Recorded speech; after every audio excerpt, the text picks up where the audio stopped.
TV. Kana zvekare kwatiri kuita paKulion TV channel yenyu one chivhitivhiti. Muri yeZimbabwe nhasi handidi kupedza nguva because kune dzimwe nyaya dzekuti unonga wakungoona kuti I think this is our time. Siyangena manje, it's about to happen. Ndiri kutaura nemi kudai so nhasi uri musi wa 1 June. Tiri kuziva kuti chi 2 June kureva kuti mangwana chichange chakabvondoka muparliament, vanhu vakutanga kudiscussa nezvebill iri because varada kuti nyaya dzacho dzibva dzangoperera muna June imomomo. Kana mumwe munhu achiponderwa musaga obva angoponderwa musaga ka1 zvobva zvavharana. But nhasi ndine vakuru vari pano vari kudedemura, hanzi zvimwe zvine chirevo. Daidzai vakuru vauye vataure, vasangane nemaZimbabweans, vavaonese zvinofanira kunge zvichizivikanwa, zvakakosha kunge zvichinzwika nemunhu ari very important kunge iwewe wakateerera panapa. Saka zvandichaita panapa ka ndoda kuti ndingoshandisa kamukana kanaka kuzivisana nemi zvinhu zviripo paground, muchinzwa zviri kutaurwa takateerera tese. Asi ndisati ndadaro ka ndoda kubva ndangoshandisawo mukana kune maZimbabweans ese vari munyika yeSouth Africa nevari kudawo kuregisterwa macompanies nekuvhurirwa maFNB business accounts vasina mawork permits kana mastudy permits. Ndiri kuti mukana ndiwoyu. Company inonzi Education Research ndo inokwanisa kuita izvozvo, kukuregistera company yokuvhurira FNB business account usina permit, but unofanira kunge uine passport. Zvekare kana uchidawo kutenga mota, vamwe vanoda kutenga maKia, mota dzakasiyana siyana, kana unoda kutenga mota yeBolt, yeUber, yekuita mabusiness akasiyana siyana munyika yeSouth Africa ine zvekare tiri kuti mukana iwoyo uripo. Education Research ndo maconsultants mahombe vanokwanisa kukubatsira uchakutaura navo, ndiri kudawo mota yakadai ndibatsirewo. Even kana uchida a luxury car, gara wabata Education Research. Ende zvakanakira futi kuti these days vari in partnership with Kia Pretoria. Saka mukana muhombe iwoyo handiti unoda kushandiswa. Kana usati watenga mota, une pfungwa dzekutenga mota, gara wabata Education Research. Number ndidzodzi dzichange dzichibuda pascreen. Kune vachazodawo nezvangu munozondibvunza ndokupai namba dzangu inini kana mune something chamunoda. Kune vamwe vanoti toda kuadvertiserwawo mabusiness edu, please Kulion toita sei, munondibata futi togara tapedza basa racho. Munongozvionerawo mega kuti skillful tajaira chibasa ichi. Gedze tibva tangonanga tinzwe kuti what is the good news about Vice President Constantine Gouveia nyika dzino chiwenga 4. Okay, kana VP vakasaive ivo the next president, ndiani pane vatiri kuona vese angakodzere kutora chigaro ichocho? Ndiani angakwalifye pathrone iyoyo? Handisi kuona ane maqualities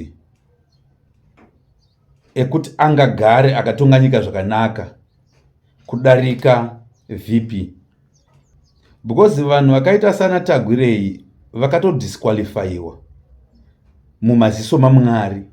Because one, he is selfish, he is arrogant, he is greedy,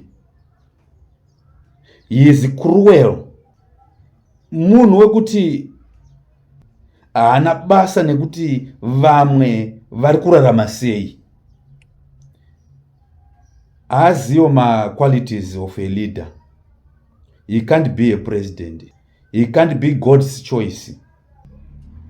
Mwari havangachoose munhu ari greedy, munhu ari selfish, munhu ari self-centered kuti agove mutungamiriri wevanhu. Mwari vanoda munhu ane vanhu pamoyo. I want to warn again avo vari kusupporta this CAB 3. Chiri kunakidza Mwari havasi kumbovanza character yema-leaders aripo amuri kuti varambe varipo. Izvozvi tine vanhu vari kuchema kuindustry yekuWhite House. Hatisi kuti nyika ngaingova kwachero, but ukanzwa vari kutaura vanoti takatenderana, havana kungovaka, vakavakiswa. Munhu iye akaita kuti vavake haasi kutsvagwa izvozvi kuti vabvunze kuti nemhaka yei wakaita kuti vanhu vavake. Akatodya mari, akatoenda kwaanoenda, ende anotozikanwa, haasi munhu asingazikanwa.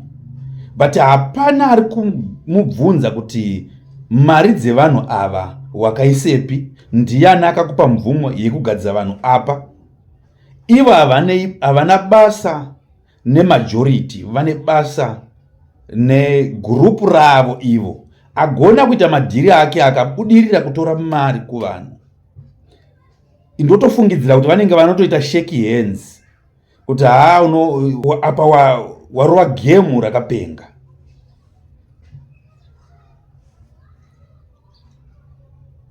Because dai iri hurumende ine hanya nevanhu, yanga isingapazire vanhu, isina kutsvaga zvimwe zvekuvaitira, and yanga isiri kuda kuramba ichingopwanyira, isingabati vari kukonzeresa kuvakwa ikoko, nekuti there is no one anobva kwaMurambinde osvika ongosvika ovaka muHarare. Hakuna anobva kwaMurehwa ongosvika ongovaka muHarare.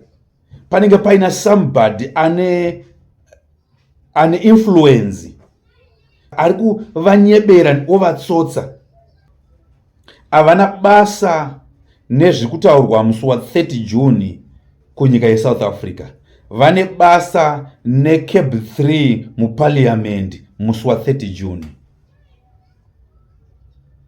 Hakuna minister ari kutaura nezve 30 June kuSouth Africa, but ministers, members of parliament vari kuplana 30 June muParliament kuti vaone